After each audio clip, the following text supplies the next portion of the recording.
मैया के अंगनवा आहो कौने फुलवाना, कौन फुलवा लहरेला मैया के अंगनवा आहो कौने फुलवाना हो शोभे माई के चरणवा आहो कौने फुलवाना हो शोभे माई के चरणवा आहो कौने फुलवाना। बेली फुलवा लोहरेला मैया के अंगनवा की अढ़उल फुलवाना, बेली फुलवा लोहरेला मैया के अंगनवा की अढ़उल फुलवाना हो शोभे मैया के चरनिया की अढ़उल फुलवाना। हो शोभे माई के चरणवा हो की अढ़उल फुलवाना।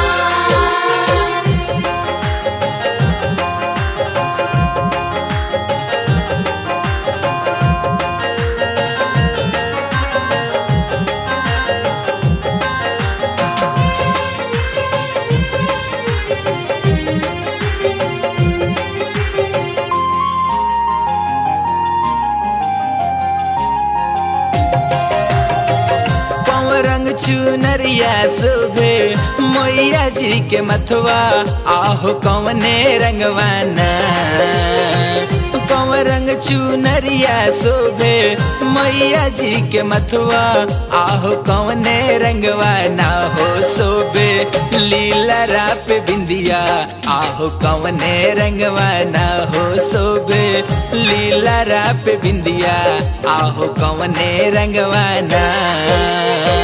लाल का चुनरिया शोभे मैया जी के मथवा आहो लाल रंगवाना, लाल का चुनरिया शोभे मैया जी के मथवा आहो लाल रंगवाना हो शोभे लीला राप बिंदिया की लाल रंगवाना। हो शोभे लीला राप बिंदिया हो की लाल रंगवाना।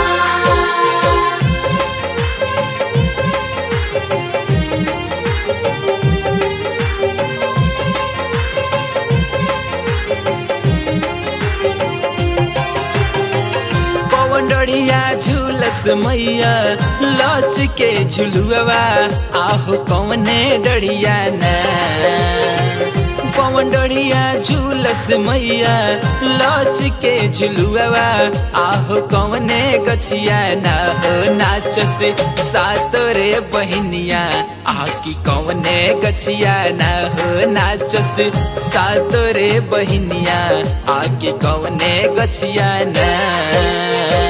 पातरे ही डढ़िया मैया झूलेली झुलुआ आकी निमिये गछियाना, पातरे ही डढ़िया मैया झूलेली झुलुआ आकी निमिये गछियाना हो नाचस सातरे बहिनिया की निमिये गछियाना। हो नाचस सातोरे बहिनिया हो के निमिया गछियाना।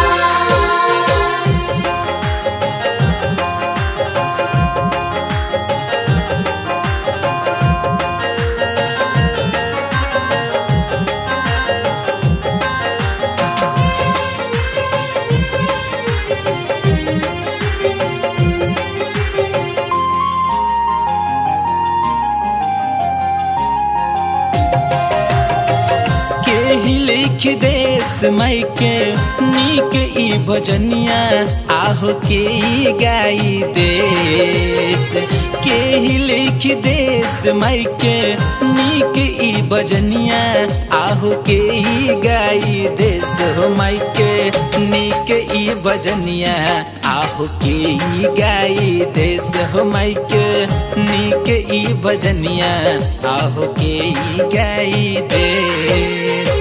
लिखेले सुरेश सवरिया माई के भजनिया की जीतू जितेंद्र गावेले, लिखेले सुरेश सवरिया माई के भजनिया की जीतू जितेंद्र गावेले हो माई के नीक ई भजनिया की खुशबू जीतू गावेले। ओ माई के नीक ई भजनिया सभे भक्तन गावेले शोभे माई के चरणवा ओ की अड़हुल फुलवाना शोभे लीलरा पे बिंदिया ओ की लाले रंगवाना नाचस सातो रे बहनिया ओ के निमिया गछिया